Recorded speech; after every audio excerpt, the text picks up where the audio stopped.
Welcome to Mad About Money, the podcast that is mad about money. I am Maddy Alexander-Grout and I am joined by Amy Ward, who is founder of Amy's Budgeting.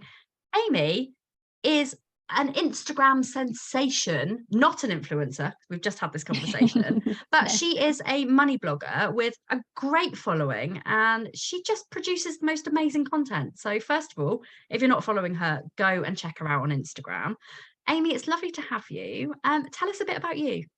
Of course, thank you for having me. I'm very You're excited to be welcome. here. As you mentioned, I'm Amy and I'm run Amy's Budgeting. I've been running Amy's Budgeting for about 2.5 years now, actually, in total. And I'll get into the story of really how it all came about. I will Because it ask you wasn't that question. it wasn't really something that was going to be. It wasn't a plan, put it that way. It kind of just happened as life does. So I've been doing it for about 2.5 years and do many things on the side, which I'm sure we'll get into as well. So I've got a busy life. But yes. That is my brief introduction. Amazing. So Amy, I ask this question to everybody who comes on. What is your money story? Of course. So starting out, I guess when I was younger, I was very much, going through the motions, had like pocket money and things like that. That's when I first started learning about money. Never really thought too much into it. I mean, kind of just went by with all kind of doing little bits like that. And then when I got to university, it was the first time I really had like money to myself and had like that control of having to, I guess in a way I probably should have budgeted, but this is what I didn't do. I didn't budget. That's kind of where this whole money interest came about. So went for university, ended up my overdraft a lot in university, but I didn't really think much of it. I was like, yeah, this is fine. This is what we all do, not really thinking into it. And then finished third year and then realized I was in a fair amount of my overdraft, £2,000 in. I would now back into like almost the real world. So come out of the whole student days, got my first job, but realized I had a minus in my bank account. And I thought, this isn't good. If I want to do things, this is not where I want to be. And so that's kind of where it all really started to change for me. So I was about 21.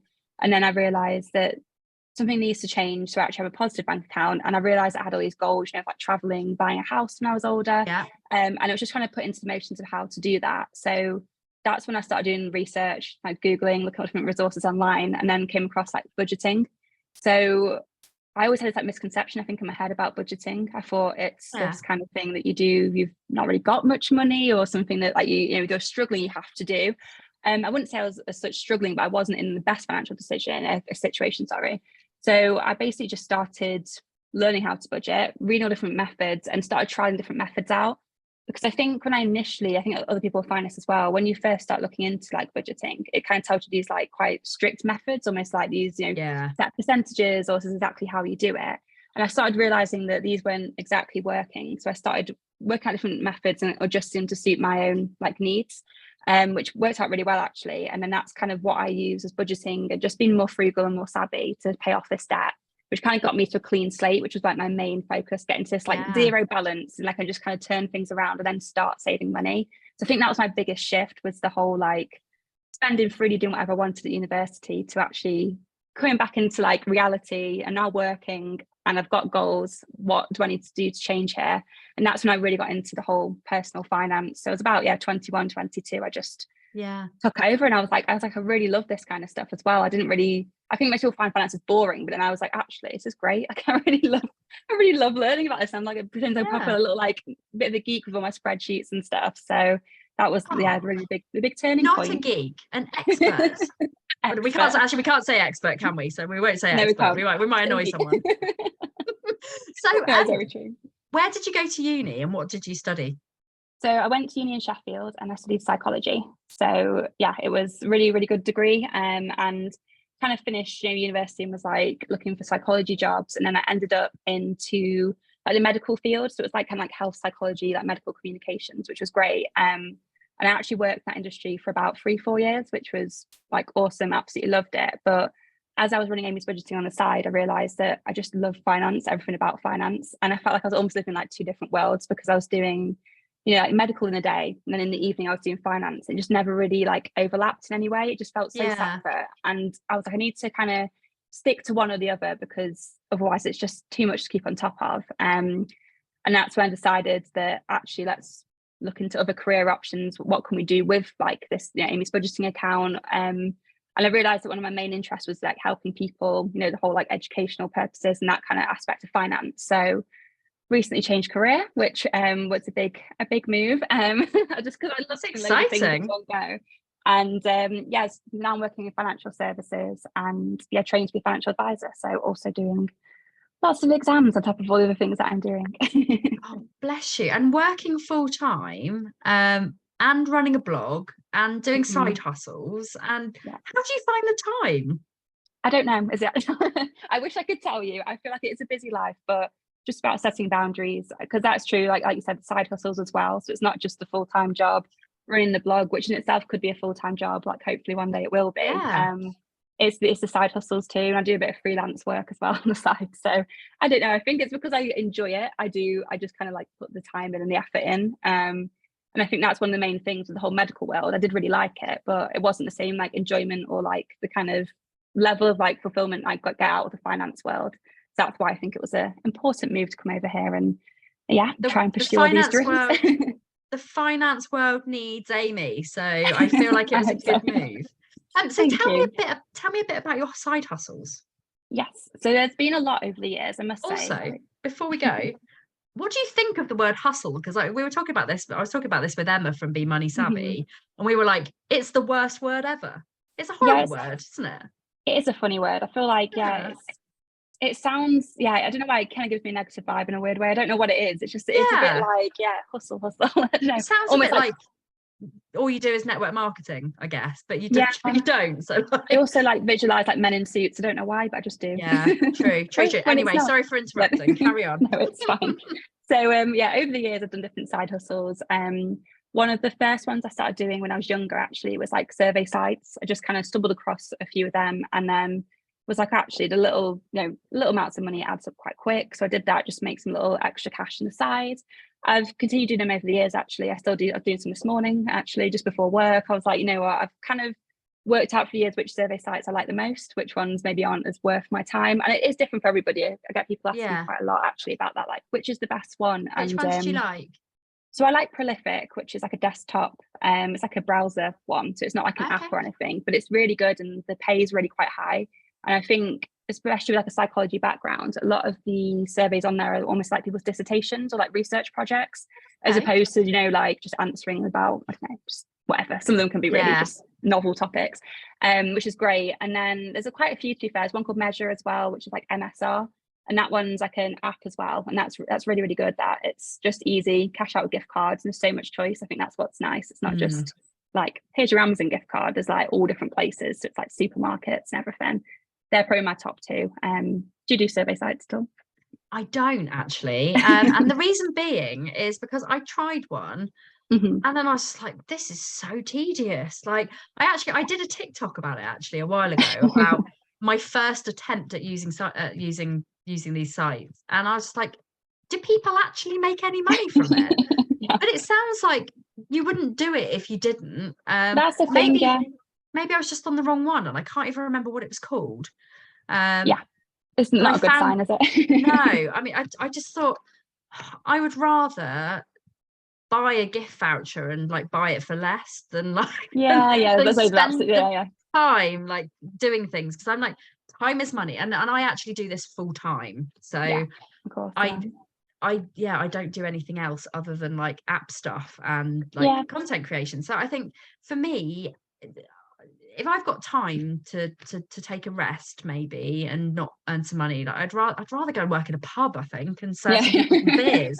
But that's just me. And I think and that's fair, my attention span is also, as an ADHD, very, very small.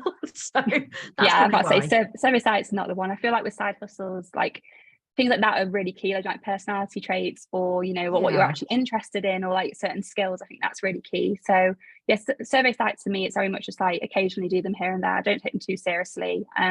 Set myself like a little challenge a few years ago to try and make £1,000 in surveys in like a year. If you could do that, that'd be amazing. I did it, actually in like just under 5 months, which was incredible. So that was like putting a lot of time into it, because I was kind of like on my own little like mission. I was like, I'm going to try and do this. Probably went a bit too extreme with doing it, but it was, it's like a mini addiction. And I was like, oh my god, survey site, the best thing ever. So I'm not saying don't go that far, but it's it's okay for the occasional survey. So I've started off with doing them. Also did a bit of cat sitting here and there, which is really nice. So I'm a massive cat lover. I've got a cat myself. And there's just little apps again. I saw, I can't remember what was, a cat in a flat is what one of them's called. Oh, what a good name. I know, great name. And that was really good. And just literally local people to us go and feed their cats, clean little bits like that. Really easy, and it's perfect for any like animal lover, because you go and see cats. And I thought as well, like people who are like in rental who can't have pets, I think it's quite a nice side hustle too, because you get that like nice little level of seeing other people's pets and having that little animal attention, which was really sweet. And yeah, really enjoyed doing that. But it's just one of those things. Like, yeah, it's just like one of those things that's like hard to. It's good if you've got a client who goes away all the time, but quite often most people only go on holiday like once or twice a year, so you can't really rely on it. But it's still good. It's still nice. I mean, those nice relationships with the cats as well. I mean, I'm just thinking about it from a. Do you go and stay in the person's house, or like? So I haven't, but I know people do. I've seen people who do like, like almost like go to different countries, do like lovely like holidays themselves, basically, to go look after other people's pets. So I was thinking about it from like I would get away from my kids and my husband, and then B, my husband hates cats. Like, I mean, who hates cats? I mean, surely I should have picked a better husband. Like, I mean, yeah, it should have been a deal breaker. It should. And I used to have a cat, and I'm very sad that I don't have one anymore. I've got a dog now, so, and I'm pretty sure he would eat the cat. We've got a dog and a fish. Fish called Oliver. Yeah. But I think I love cats, and this would be a way for me to go and like leave the house and get away from kids for a while. Yeah, it was like social in its own weird way, because even though it's an animal, it still feels social. And like, you normally like get out the house. You have to get out the house because you can go out to do something else's pet, and it's just quite easy as well as a side hustle. If you've already got pets or had pets in the past, you know what to do. It's not really going to be too challenging. Not in my experiences anyway. No, that's a good one. What else? So yeah, those are like the two main ones. Done a bit of market research here and there. So sorry, my alarm's going off. Don't know what. Yeah, a bit of market research. Bye. Yeah, market research a little bit. So just doing, I guess kind of in a way some of the survey sites, but also kind of not, because it's kind of the same aspect. You're doing almost like research on a product, or answering questions, but the market research is again more social. You can do it in like group formats, which is nice, and often higher paid than survey sites, because it could be like an hour of your time, it could be like £40 or even more in payments, and sometimes it's gift cards, sometimes it's actual cash, and it's quite nice, some interesting topics. And I've done ones like that before as well, where it's like a text-based market research, so it's almost just being like you're texting a friend and you're just answering questions, but there's other people in the group. It's almost like a group chat format. And that was really easy. I was just, sat around just on my phone, answering these questions to make some money, which was good. Other side hustles, there's been loads. Something I do as well as I freelance a bit of content creation. So that's kind of come out from the, obviously, running Amy's budgeting, creating content over the last 2.5 years or so. So that's like user generated content where, you're just doing it for a brand. It's not on your actual profile, but you're talking about like, their product or their like services. And that's quite enjoyable, actually. It's got similarities to what I do, which is nice. Because I normally always in like the finance space, but it's just almost like kind of fun having that experience with another brand or like another, TikTok platform or Instagram platform, and be able to just kind of run with something different and almost like start from scratch as well. Because I've done a brand recently where they've had like, only one video on TikTok, but started to like actually build up their platform. So that's amazing. Enjoyable. I mean, and I do similar stuff as well, and it's really rewarding. Like it is, and nice to work with brands. Nicer sometimes to work with smaller brands, I think. Yes, I've enjoyed that. They tend to be less demanding. But no, I agree. I like all of them. But yeah, you've got to make sure that you choose the ones that are in your niche and in your circle, so you don't go too far out of what you're supposed to be talking about. I get contacted sometimes by really, really random brands, and I'm like, no. It's like, who are you, and like, what do you want with me, because I'm not sure. No, it's weird. But then I also get contacted by brands, and I'm like, how the hell did you find me? Like, it's weird, isn't it? I wonder that a lot. I'm like, what kind of search have I turned up in, or like, how did you stumble across my page? Like I did one for Pampers a couple of weeks ago. That was an interesting one. However, now like I don't even have, my children aren't in Pampers anymore, and I've now got like these like massive things of Pampers just floating around in my bedroom, and I'm like, what do I do with them? I think I'm going to give them away on to someone. I was going to say, like, give them to someone or it's just got to be done. Like, them. my husband keeps tripping over and going, "What are you doing these fucking nappies?" And I'm like, "I'm sorry, I can't help it. They're just like." It's like, are you planning another one? No. Yeah, Most it's like these definitely. little Like, hints in the house. I think maybe that's why he's so cross about being there, about Yeah. them being there. Because I think if I ever mentioned even like slightly that I want another child, he would run. Yeah, Like, see ya. although he'd run further if I said I was getting a cat. He really does hate them. So. Yeah, but so that really is quite extreme, isn't it? It is. No. He's mean. I think possibly you can judge a man on like whether they like a cat or not. And Yeah, maybe it no, was the wrong decision. it's true. No, my partner was not a cat person though, but I was like kind of like, we're getting a cat. And then he was like, oh, okay, we're getting a cat basically. And then now he's like the biggest cat dad. So, you know, He there could be clearly time. loves you more Yeah. than my husband loves me, because there was no chance it wasn't happening. No, don't even accept it. Anyway, we digress. So Yes. in terms of what you're up to at the moment, tell me a little Yes. bit about this financial planning, because I think this sounds exciting and a really Yeah. good opportunity for you. Yeah, no, definitely. What was the thing that made you decide that yes, you were going to take the plunge and do that? So I think I was kind of looking at how to like upskill in the finance area, because, you know, a lot of what I talk about is a lot about like, you know, personal experience, which is, you know, all well and good. It's very like genuine.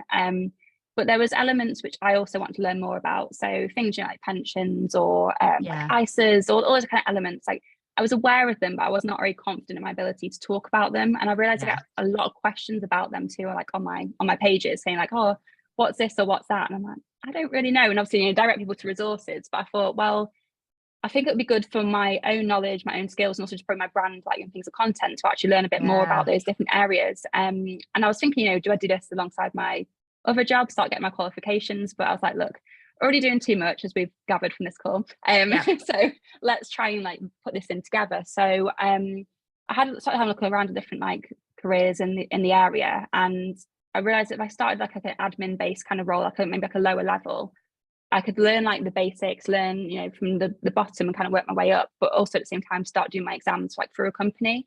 So I guess in a way it's like a money saving thing too, as well, not having to fund my exams because they are really expensive, but also be learning at the same time. So I thought it's probably the best, isn't it, actually being around those people, around the clients, having those conversations, which is what I've been doing for the past 6 months now. And it's doing the amount of things we learn every single day. It's really good, and having those conversations and seeing like the trained advisors talking to the clients and the kind of stuff they're talking about. It's like you learn so much, which is great.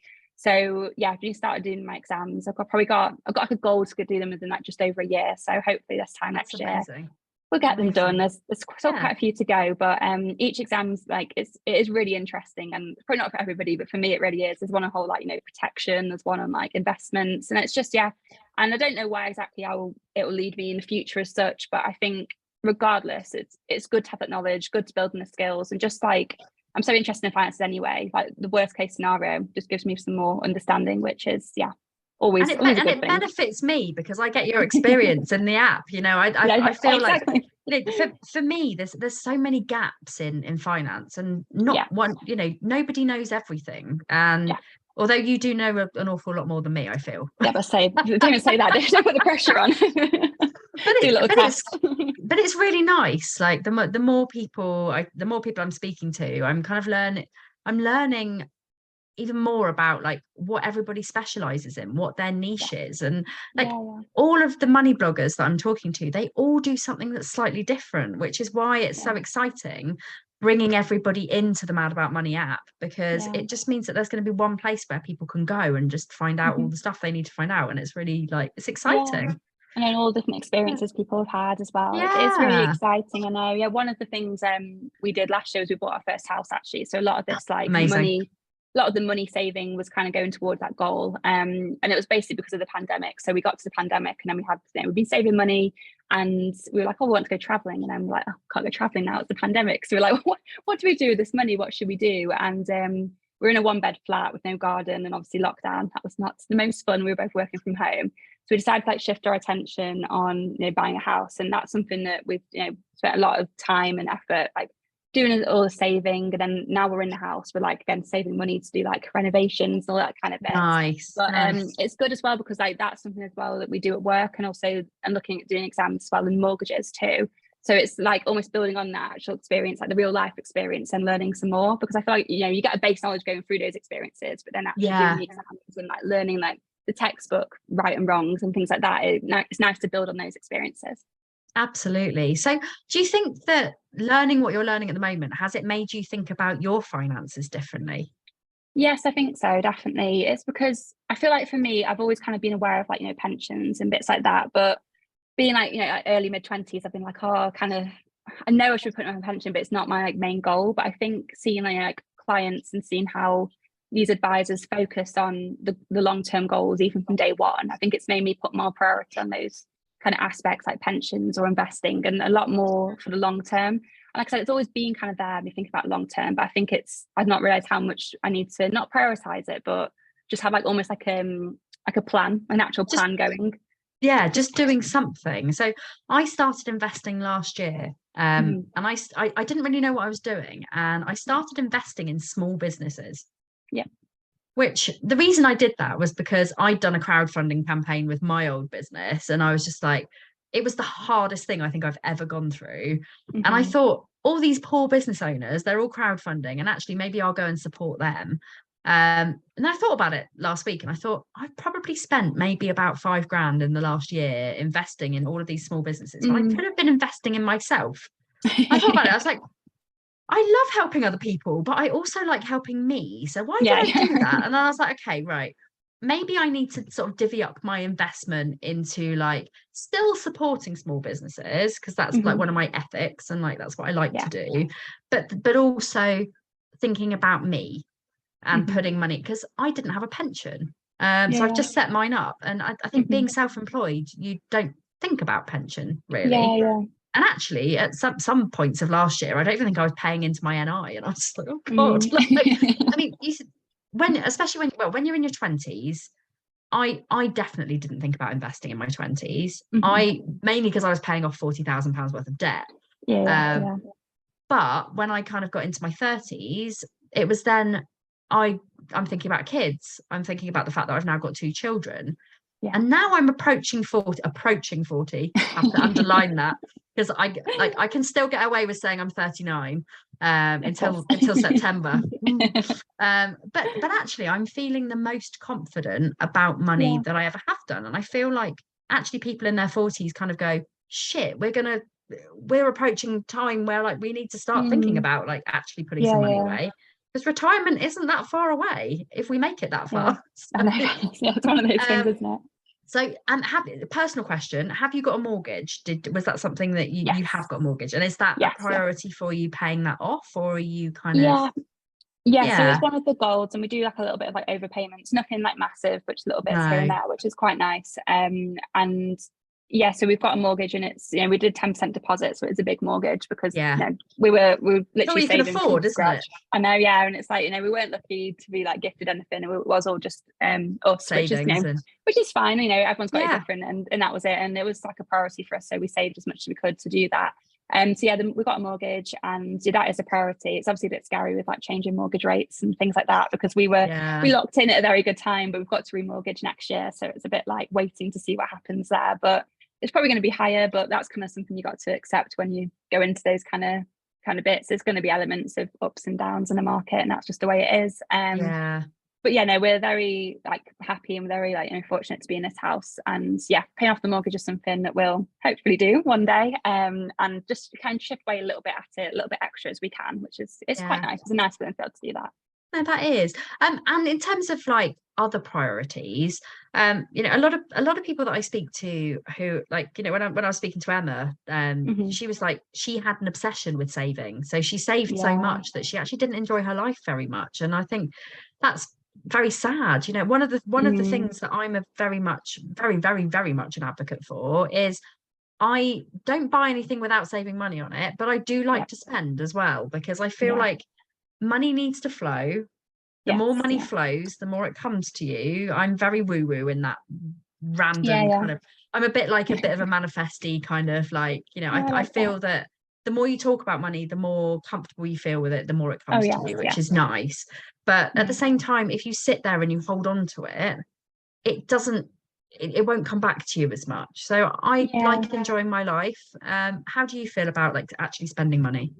Yeah, so I think I can relate to Emma, especially around the time where I'd kind of, changed it around from being in my overdraft and in the level of debt to then going to like blank slate, start saving. I think I got to get a little bit obsessive with that, because I was like, right, it's such a big difference. I've now got a positive side. I was almost obsessed with seeing that amount increase. And then especially when it got to the pandemic and it was like we were saving for the house, I think it was like every penny I was just trying to push into savings. And it was like, we weren't going out because of the social things. We're both lucky enough to work, which is great. But it was just, I think I'd definitely been through elements like that. And I think once we got into the house, it was almost then like, not the opposite, but it was more towards the opposite. I was like, I want to buy everything for the house now. It was like quick. Exciting, isn't it? Yeah, it was so exciting. And then it was like, had these savings like renovations, and we're like, quick, book this in, and went quite fast with that, to the point that like we still got money left, but we've gone through quite a big chunk of the renovations money now, which is good because things needed to be done. But then it's like we had like a bit of like a talk, like maybe we should slow down a little bit with some of the areas, just because like we end up getting a kitchen like on finance, which is like 0%, so we're all good for like a year. But it's like the priority really is paying that off, not booking in the next bit of work. And so it's kind of just like assessing things. But I think it is all about balance. I think balance, it really is key with saving and spending. But with that said, I must say I very much have fallen into both categories of being obsessed with spending or obsessed with saving at one point in my life. It's trying to like reel the bit in and almost like assess where you are. It's not an easy thing. I think it is a lot about so many different things come into play, don't they? So many factors, like how you're feeling, if you're happy, if you're sad, or how your week's been. It's hard. Like, and I only thought about this the other day, that like, and this is very much a women problem, sorry men, but I spend more money when I'm due on my period. Oh, me too. I get this like it's almost like I need to buy things to almost nest. I'm like, I need chocolate, I need wine, I need a new duvet. I'm like, I don't need a new duvet. I've got like 5 new of pajamas. them. New pajamas. New pajamas. I need stuff to make me comfortable. And like, and that means, and I always have the urge to buy like jogging bottoms. Just, and then I come on my period and I'm like, now I need all the cake. I need cake. What else do I need? And I'm like, I have to be really careful because of like previous spending addiction. I have to be really careful that my cards are not linked to things so that I don't get tempted. And I really think about the things that I'm going to buy. And then you think about, oh my God, being a woman is really expensive. You have to buy sanitary products. Why do we have to do that? And then like, it's like the pink tax and all that. And there's like mental. Weirdly, the only reason I'm just thinking about that is because I did a TikTok last week. No, it must have been a good month or so ago about Tesco's giving away free period products if you go and ask for a white envelope, and it went really viral. And there's still people commenting on it now saying women should get free period products, and I'm like, we should, because it's not a choice. We don't choose. It's not like choosing to have a baby or choosing to shave as a man, or choosing which shower gel you want. We cannot help the fact that we bleed out of our bits every month, and it's literally. It is really horrible. And there's lots of other things that women have to do because society tell us, like, we have to shave our armpits, otherwise people think we're German. Sorry, Germans, no offense. I know, it's ridiculous, isn't it? It is really hard, and there's no like, there's nobody that really is fighting for that, and I feel like it's actually something that is really important. And no, I completely agree. Again, we went a bit off topic there. That was my fault, but that's all right. Too many things. So what is next? So you've got a year left to do all your exams ish, hopefully. Pretty much, and then you'll be a fully fledged financial advisor, and you'll be able to give pension and mortgage and protection and stuff advice, which is it feels terrifying right now, but obviously I'm very much early days of it, that's why. But yes, it's going to give you so much more to talk about on your channel, and it's going to be really exciting. And every time I do an exam, I'm reading a textbook, I'm like, oh, new content idea. It's like an absolute dream for content, actually, reading a textbook. It gives you lots of ideas.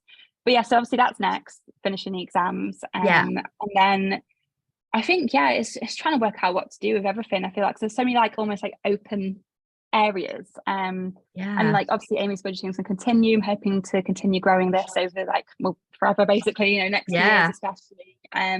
I don't really go for goals of how many followers or how many of this. I kind of just go for what things do I want to achieve. I want to start utilizing my website more, make that more of a place to go.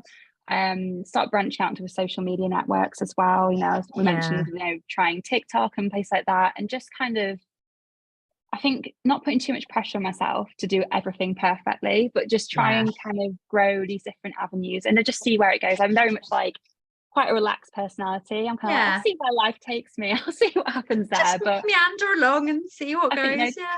get qualified, finish renovating the house. They're two of the main things for me, and then continue growing Amy's budgeting and just see where it takes me and what kind of opportunities. Because I think that's one of the things that like a lot of financial bloggers or content creators will know about. Like there's so many opportunities in this space, which is amazing. Absolutely. And I think every week it's different and different things going on and meeting new people, conversations like this. It's that's kind of nice, thing. isn't I want it? to keep doing things like that basically. And we were only talking about this before about how like lovely everybody is in this space and how everybody wants to help each other, and it's really nice. So so if you're a content creator and you're listening to this and you want to come on the podcast, do, because we'd love to have you.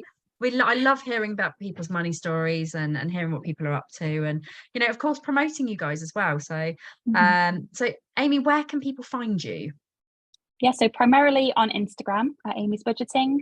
Trying to expand my TikTok, so any love on there, Yes. I'd very much appreciate. And then also I have a website, it's amysbudgeting.com. Amazing. It's been so nice having you on, really lovely. And I say this to all of the people that I speak to. I think because we're going to be running this for such a long time, that it'd be nice to like catch up with you again in a year and see how definitely. like when you're all qualified and like let's hope. You will be. I've got every faith. It's going to be lovely. For anybody else who, if you're listening to this episode in the Mad About Money app, then you're obviously in the right place. You know that we're already here. But if you're listening to it on Spotify or any of the other listen-y channels, what are they called, podcast channels? I don't know where that listen-y, whatever. Then do go and download the Mad About Money app. It is free to use. There are paid elements of it, but they're all things that will help you to save money, make money, find out more and talk about money. So I'm Maddy Alexander-Grout. You can find my website madaboutmoneyofficial.co.uk, and we'll see you next time.